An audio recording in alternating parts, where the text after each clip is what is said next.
True Faces Unmasked is a podcast of candid conversations that explore the intricate layers of our unique identities, worth, and value. I'm Lauren. I'm Paige. I'm Kim. Let's unmask. Okay, you want to go ahead and switch it? Yeah, let's go to, I'm a number 8. My first drinking one is a number 8, and I'm going to find it. And let's see. The nonconformist. Okay, the Challenger. Woo! Okay, so one of these things is please don't try to control me. So do I want to know the dress code? I sure do. Mm-hmm. If I don't want to comply with it, I won't go. Oh. But also, I will do my version of whatever that is, and don't try to tell me differently. That's so funny. I love how true you are, though, in knowing who you but are. I know, you know? that's bit like Okay, I've got to I see how they connect. high this one is on my. So you can go ahead and talk. I'm going to see Is that resonating with you, Lauren? So much. Like, don't tell me what to do. And I may be planning on doing this already, but if you tell me to do it now, I don't want to do it anymore. And it says, oh my gosh, I'm exactly that way. Seriously, I'll be like, okay, Jason's my husband. All right, I'm going to start going to the gym 3 times a week. And then he'll check in with me and he'll be like, did you go to the gym? I'm like, no, and I'm not going to now. Like, that is how, like, there's such a rebellious streak in me. Oh my God, that is so like, don't try to actually tell me what to isn't do. ranking super high for me. That's like it is actually my lowest, apparently. But that doesn't mean that it isn't somewhere in there. That's so funny. Okay, well, I mean, it is 42%. Okay, that's my 42%. Is that? That's so funny. Yes. Okay.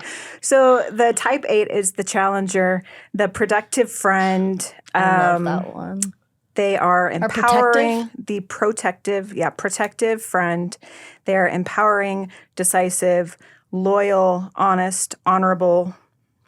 Oh, the loyal one. Yeah, I tend to be that way. I tend to be loyal, sometimes to a fault, I will say. I feel like, that too. there have been times where it's like justice is kind of balanced and there are 2 opposing opinions. And it's like, where does my loyalty lie? Ugh. Well, I've been friends with this person longer, so I guess that's where it is. When that's not always the right answer, and I've grown in that, but sometimes there's loyalty to a fault. You know what I mean? Or I will assume absolutely the best in someone that I know until they've unequivocally shown me that I cannot trust what they have to say. But then, again, there are my scissors, and I'm like, snip, snip, snip. Loyalty also gets cut off really quickly if you betray. I wonder if that's one that falls, because that's what I do too. I'm a big cut-off person. Please don't betray my trust. That's what it says. That's crazy, because I keep seeing like you and like the snip, like you snip it off. I didn't like resonate with that until right then, where you like, if I'm loyal to you and there's a distrust or something breaks that loyalty, like that's one thing for me. And that's a big thing about, which one was that? The 3 or whatever? Whatever it is. I think it was some of the 2 too. Anyways, but I do that. Anything with because I'm very, very, very, very loyal. Again, double-edged sword.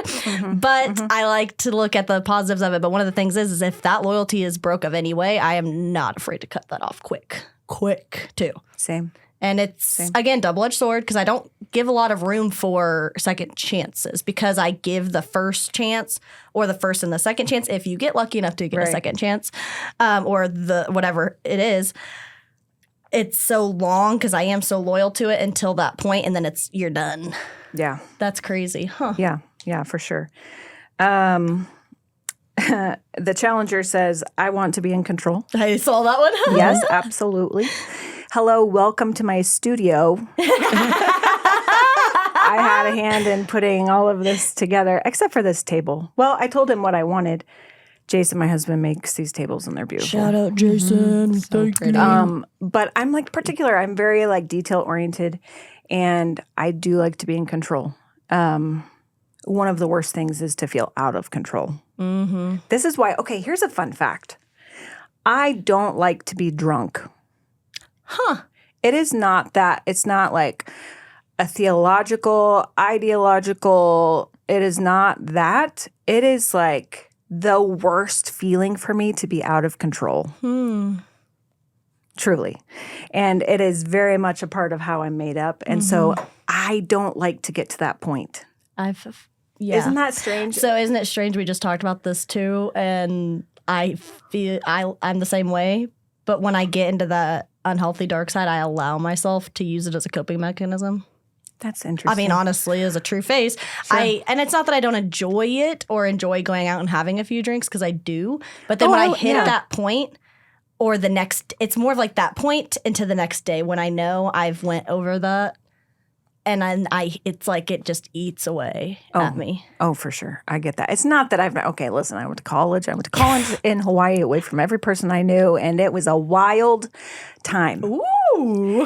And I will tell you, here's also a little I mean, this speaks to the rebellion in me too.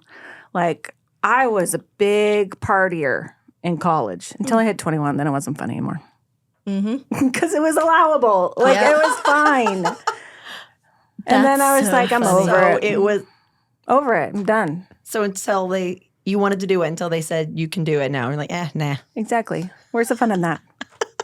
That's because you're a challenger. You're like, I'm a "Oh." challenger. It's just what it. Oh my I don't know. gosh. There's a rebel in me. I do tend toward that. It's not always great.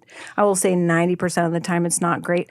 But 10% of the time it also really leads to, like, I tend to be an innovator and like someone who's very like outside of the box thinking.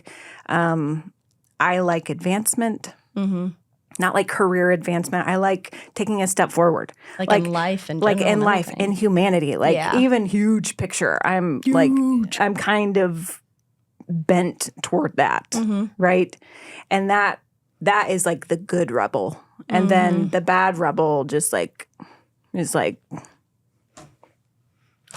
screw you guys. Yeah, Probably when you fall into like the burnout. Do you think that could tie in? Oh, for sure. I rebel against myself. I rebel against my responsibilities. Do you know what I mean? Like, if my responsibilities have too much, like, are taking up, trying to control me too much, I'm like, all right, I got to shut this off for a minute. And it's a very real thing. So I'm fighting against myself a lot because I am a really high achiever, and I am really like, I tend to be someone who wants to climb the ladder. Yep. I want to go further. And I told you before, I'm involved in a lot of different things in a fairly high capacity. But when it becomes too much and then everybody wants everything from me, then it's like I've got to be in control of this. Yeah. And so then if I can shut it off, I'm in control. Exactly. Isn't that a funny way? Like, that's how I cope with burnout. It's because I can control it. Let's just turn it off. Okay, we're done for now. I'll come back. Wow. I know. Isn't that crazy? I know. It's wild. Yeah. Okay, so what the 8s love, leading a group. Yes. Boom. Standing up for my people. Oh. Yes, that goes back to the protective friend. And 3, taking the initiative. Yeah, and you just said you are an initiator or an activist. But I can see that too. I mean, you're always doing something. Yeah. And like you said, you're very involved with a lot of different things. Sure. So like the leading the groups, yeah. Leading the groups, yeah. Standing up for my people, I am very much that. Feel But like I'm you'd be also a justice person. Like, the one really plays into this as well. My kids are the perfect example. They know I will have their back. I was about to say, I feel like you're a big like mama bear. I will stand up. I am a mama bear. And you will not mess with my people. And however, if you're in the wrong, I was about to ask you that. better admit it, because I can't back that up. So you better be right, and I will have your back. That's how I am. That's crazy. So I was literally about to ask you that. I was like, but if like one of your people are in the wrong. Oh, for sure. Okay, here's a good example. Henry, he just turned 18. He just finished high school. When he was in middle school, there was this issue that he had with the teacher. The teacher called me He's being insubordinate. He won't stop asking questions in class. Okay. Whatever, fine. Well, number one, my kids know that if a teacher calls me, they're in trouble. They're in so much trouble. And so she's the one who spoke up first. So I have a conversation with him that night and find out that it's about a project that she just says there are no rules for. Well, he's a rule follower. Yeah. This is how he's wired. And she's like, there are no rules. And he's like, just tell me what I need to do and I'll do it. Yeah. Okay, well, does it need to be, is it double-sided? Does it need to be landscape or portrait? Like, asking some questions. Just some sort of base. Just some kind of somewhere to structure. start. Right. And I was like, well, that doesn't sound right. So I have another conversation with her. And she's like, this is unacceptable. He can't be questioning me like that. And all of these things. There are no directions. There are no rules. And I'm like, send that to me in writing. I'll talk to him about it. I'll have him stop asking questions. But you can't teach kids to not ask questions. Oh, I know, but hang on. Just wait. Okay, there's a story. No, it's not. I'm feeling like, Okay, we're not we're done. supposed to do this. Okay, so he does the project. He turns it in. And when he turns it in, she starts ripping things off and telling him he did it wrong. And let me tell you, if you've ever seen a mama bear, I was livid. What is this I project? was livid. I was like, okay, you called me to take 40 minutes out of my workday to tell me he was asking too many questions because there are no rules. You sent it to me in writing, and then you start ripping apart his project because he did it wrong. Like, oh no. No. I'm feeling that. No, I feel. Okay, I don't even know what I would do. Like, So will I stand up for my people? I sure will. But did I also make sure he was in the right first? Exactly. Absolutely. Like I don't want to jump to conclusions. I wouldn't jump into a fist fight unless I saw all the things happening. You know what I mean? Like I wouldn't take a side in that way, but I'm very much a protective person. Yeah, for sure. I loved that story. Yeah. Okay. TV show, it says Law and Order. Absolutely not. I'm not a Law and Order person. Interesting. That one did not hit the nail on the head for me. That's This right. is why I say I think they wrote it for you. I think they wrote this whole series of graphics for Lauren. They're like, okay, what are Lauren's types? These are her shows. Yeah. These are the shows Lauren watches. I've watched some Law and Order. I wouldn't. I don't mean that this is your show. I mean that when they The wrote other, it. the other ones. right. Yeah. Okay. So they didn't nail that one for me. Gotcha. But that's Are you a okay. big TV person? You know what I do watch? And I think this might be part of my like burnout. I watch junk food for TV. You watch I watch junk food? like real. I like The Housewives. I like reality TV too. I love Bravo. Oh, and yeah. I am so much not a drama person, which you probably don't believe me after that story. But listen, I am calm, cool, and collected until you really jack somebody over. Like don't mess with my people. Because that's your Annie. Yeah, that's who you are. Right. But I love watching drama because I am not dramatic. Oh. Like you girls know, I tend to have like, here is my energy level, and it stays pretty steady. If I'm excited, there's probably something wrong. Like something's happened. You know what so I mean? funny. But I love watching it on TV. Isn't that funny? See, it's funny because all of ours are so similar but different. Because I love watching reality TV, but I am so dramatic and Are moody. you so dramatic? Oh yeah. Oh my gosh, that's funny. Well, I'm I don't. not Okay, dramatic maybe at I all. shouldn't say that. I have been told my whole life I'm dramatic. Do you think you're dramatic?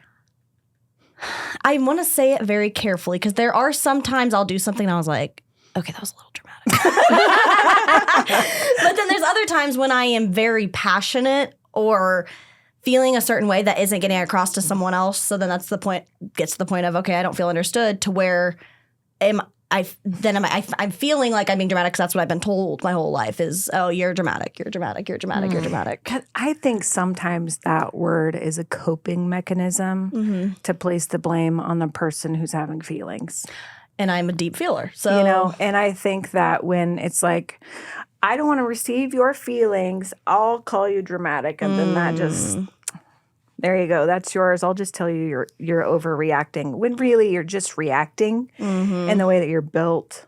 Not that none of us overreact. Yeah. I overreact, Yeah. you know, but I don't know. I just want to encourage you that like maybe you're dramatic sometimes. Like you said, you can recognize it every now and then, but that doesn't mean you are dramatic. Yeah. And just because other people put it on you doesn't mean it's actually you. Exactly. That's another thing I'm learning, working through. But yeah, it's just funny because I'm like, when you said you really loved reality TV, I'm like, that's like the only actual TV I'll watch. I don't know why, but I love it. That's so funny. I love it too. Or like the sitcoms like Friends and stuff. Yeah.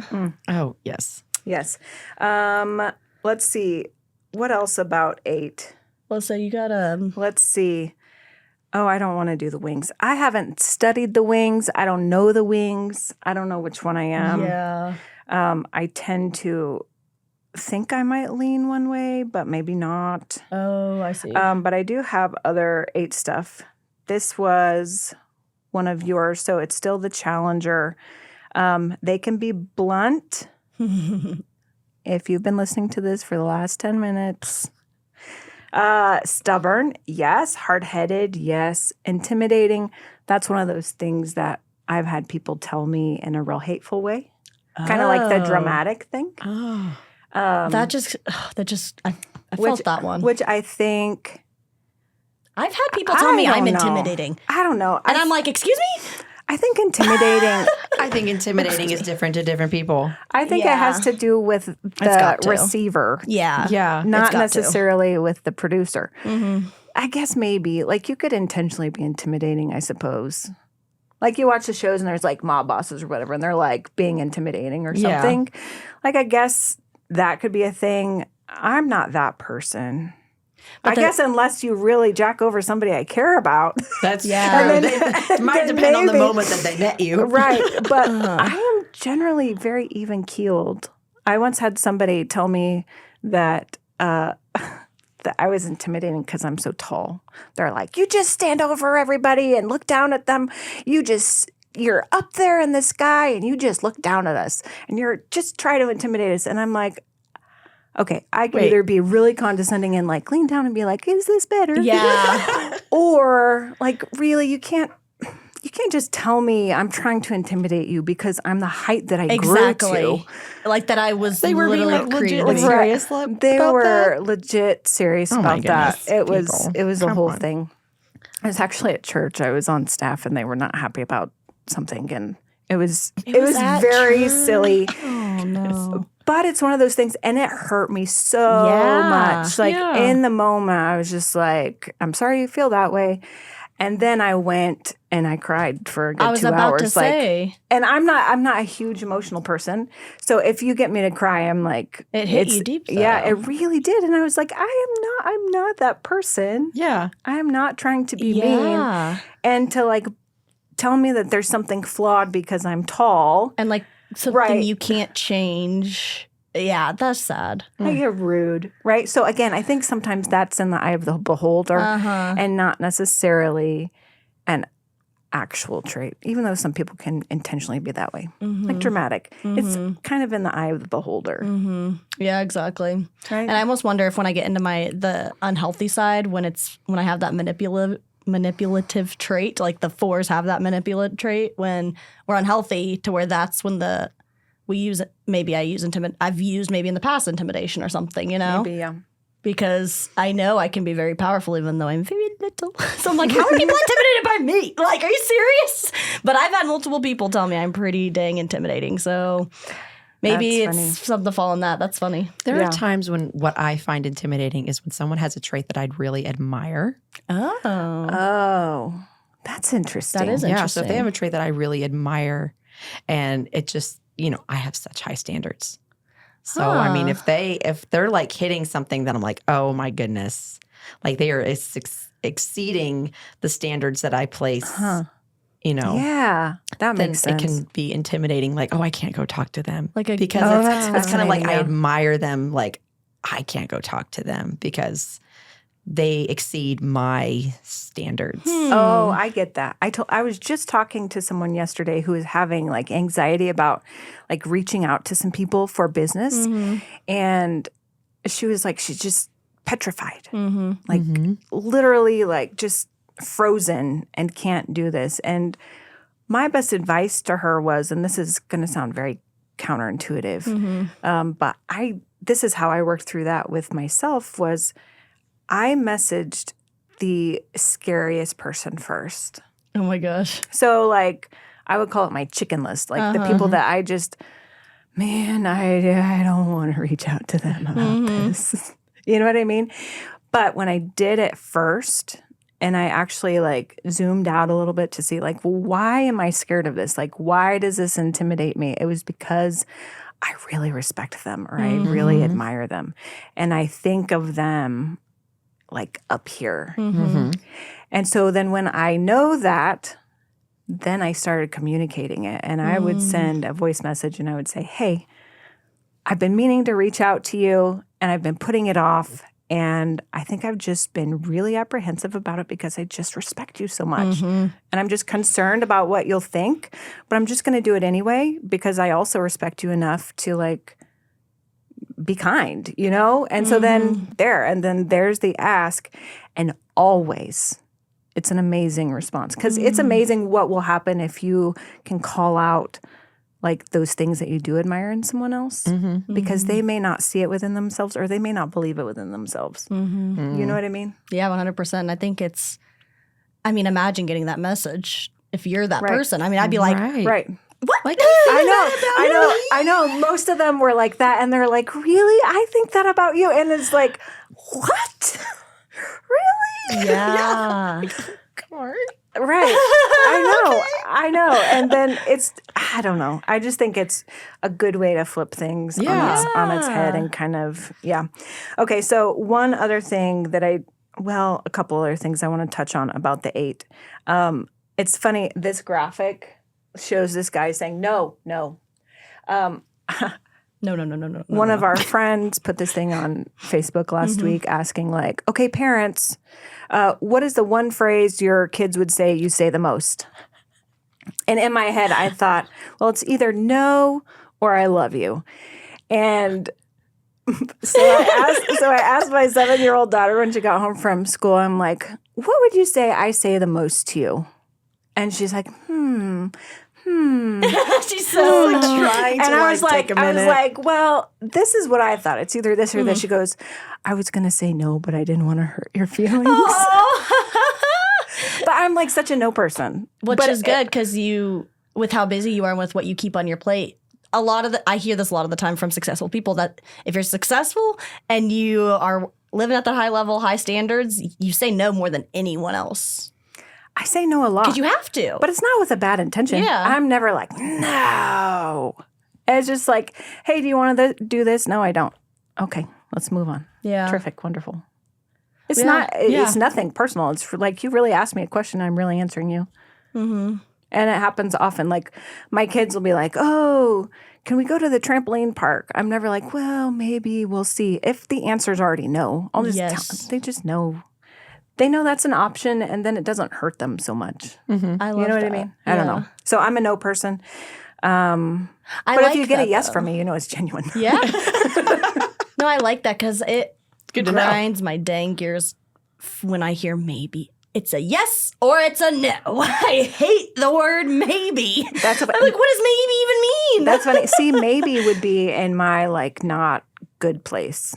I would be like maybe. This is why I said like when I'm in burnout, I'm ignoring my planner. I am like, I will maybe everything. Do you want to go to dinner on Friday? I don't know. Maybe. We'll see. I can't make a decision.